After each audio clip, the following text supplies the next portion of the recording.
When you think of the birth story for the United States, what are the three groups of people that come to mind? The people who were already living in the Western Hemisphere, so Native Americans, the European colonists from Britain, and the slaves brought over from sub-Saharan Africa. And those are the ones for me. Now, in the previous video, you learned how Spain and Portugal were also very important in shaping the relationship between Native Americans and the British colonists, and between the British colonists and slavery.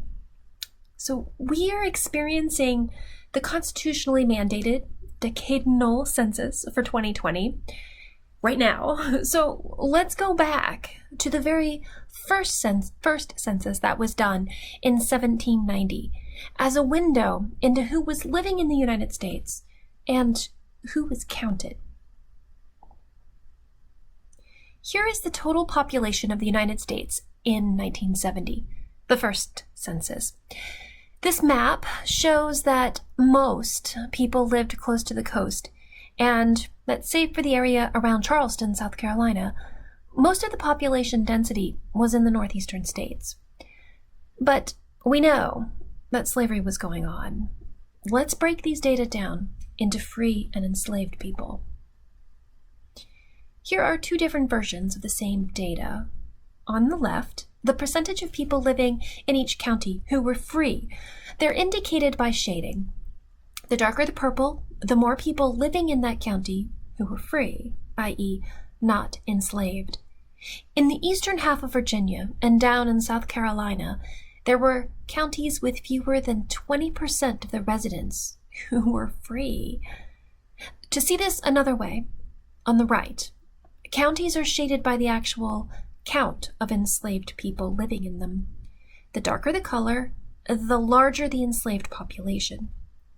In Virginia and South Carolina, there were counties with 10,000 to 100,000 enslaved people. These census data show, starkly, that the slavery that began with those 20 people the British pirates stole from the Portuguese slave ship in 1619, that slavery had expanded tremendously and was deeply entrenched in the southeastern part of North America by the time our country's forefathers were designing our system of government. Let's take a look at some key events in the establishment of the United States to consider how the geographic differences in the economic investment in slavery shaped decisions and forced compromise. To make sure that we are all on the same page, remember that the Revolutionary War started in 1775 and ended in 1783, when King George decided that the cost of suppressing the rebellion just wasn't worth it, and he let the colony have its independence. Immediately, the leaders of the revolution set to the task of creating a government. They immediately formed the Articles of Confederation, and in this, there was the first evidence of how they were going to deal with the issue of slavery. These articles determined the wealth of each state, and, consequently, its taxation. Now, the southern states, they didn't want their slaves to count, else they'd have to contribute more in taxes. But then again, they did want their slaves to count so that they could have more representation in government than the northern states. The northern states were like, you can't have it both ways. So what to do? This is where James Madison's famous 3/5 compromise came into being. An enslaved person counted as 3/5 of a person for purposes of taxation and legislative representation. The Constitution Convention takes place in 1787, and the Constitution goes into effect in 1789. Embedded in the Constitution is the decision that an enslaved person was not fully human. A decision made for economic reasons. A decision reached so that the southern states, the states with the wealth the new country needed, wealth that came from using slave labor on plantations, so that those southern states and the northern states could form an alliance. Embedded in all of those concerns over legislative representation and the attempt to avoid taxation was also the establishment of the Electoral College. How do you set up a democracy without actually being a democracy where each person has an equal vote? By proxy, by the establishment of an Electoral College. Let's look at Virginia in 1790. Now, slaves were 40% of the population in Virginia. In 1790, there were 91 Electoral College votes in total. Now, Virginia, because of the Electoral College system, had 12 votes. This meant that Virginia, this one state, had 25% of the Electoral College votes needed to win a presidential election. That is a lot of power. But those enslaved people, that 40% of the population, they didn't get to vote. That power came from the framework of the Electoral College system. We still live with the Electoral College today, an intermediate step in presidential elections that is based on representation in Congress, amongst a couple of other considerations. A system that, in large part, was set up so that southern states, with their lower population sizes of voting residents, that those lower population sizes that resulted from the 3/5 compromise, so they would have a louder voice in government. Let's actually take a quick look at how the Electoral College has played out, something that still very much affects our current political system and election outcomes. Now, the number of Electoral College votes may change each decade according to census population size, but clearly they are not evenly distributed today. So you could see the counts on top of each state on this map. And this is from the 2016 election, showing which states went for the candidate Clinton and which went for the now President Trump. And this was one of those instances where the Electoral College elected a president that did not actually win the popular vote. But let's look at how many votes are represented by each Electoral College vote. So we have one Electoral College vote in Wyoming representing 195,000 voters. One Electoral College vote in Indiana represents 600,000 voters. One Electoral College vote in Pennsylvania represented in 2016 640,000 voters. And last is California. One Electoral College vote in California represented 706,000 voters. California had the least representation in the United States of America in the 2016 presidential election, a result of a system that was set up to deal with the compromise between northern and southern states at the start of our country. Now, as time went on and the country expanded, this tension between the economic power that came from the practice of slavery and the states whose economies were not based on slave labor, this tension grew. You can see this in the 1860 census data. Here, and again, each county is shaded in a varying darkness of blue based on its total population. This is another map, one that we saw before for 1790, indicating by shade the percent of free persons living in that county.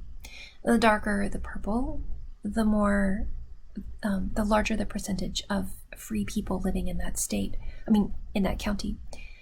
By 1860, all across the South, from Virginia, North Carolina, South Carolina, Georgia, Northern Florida, Arkansas, Alabama, Louisiana, all along the shores of the Mississippi River into Tennessee and Kentucky, there are many counties where fewer than 20% of the residents were free people.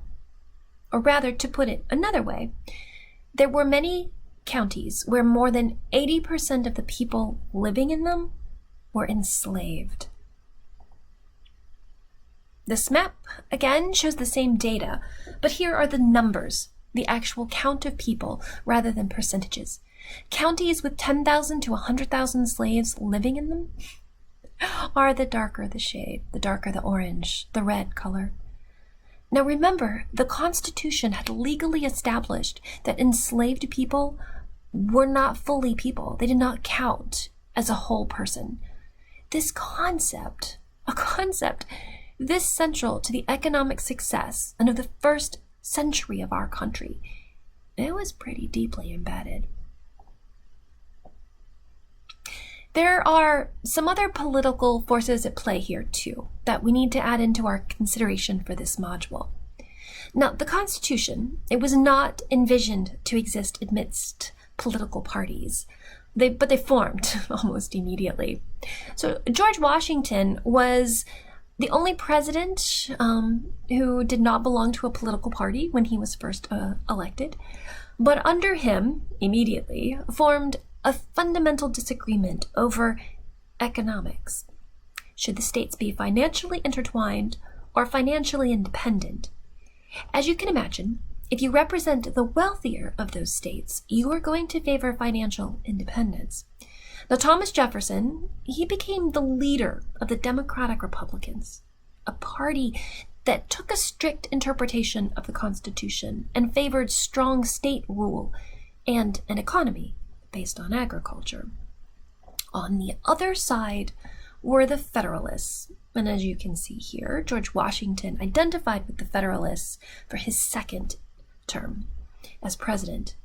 Now, the Federalists were eventually kind of led by Alexander Hamilton, and Hamilton took a looser interpretation of the Constitution. He favored an economy based on merchants and trade, and felt strongly that a federal bank would stimulate the economy.